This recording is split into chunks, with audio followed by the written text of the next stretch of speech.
शेतकरी बांधवांनो, आज आपण गोंडवाडी तालुका वाळवा जिल्हा सांगली या भागामध्ये आलेलो आहे। या ठिकाणी तुम्ही बघू शकता ऊस या पिकामध्ये 8632 ही व्हरायटी आहे। या ठिकाणी Dhanvantari distributors private limited Satara कंपनीचा RP 76 बॅक्टोरिज गोरिज क्रोम RPS ग्रॅन्युअल आणि गोरस अल्ट्रा या प्रोडक्टचा फक्त वापर केला आणि एकात्मिक खत व्यवस्थापन केले। या ठिकाणी तुम्ही बघू शकता पेरांची लांबी आणि जाडी जर का वाढायची असेल तर तुम्हाला धन्वंतरीचा RPS आणि बॅक्टोरिज वापरणं गरजेचं आहे।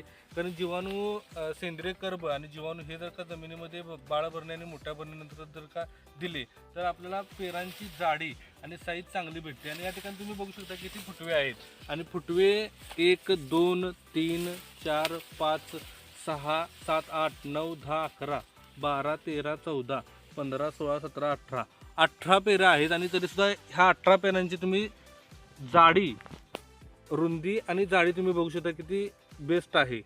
त्यामुळे प्रत्येक शेतकऱ्यांना RPS आणि बॅक्टोरिज वापरणं गरजेचं आहे। धन्यवाद।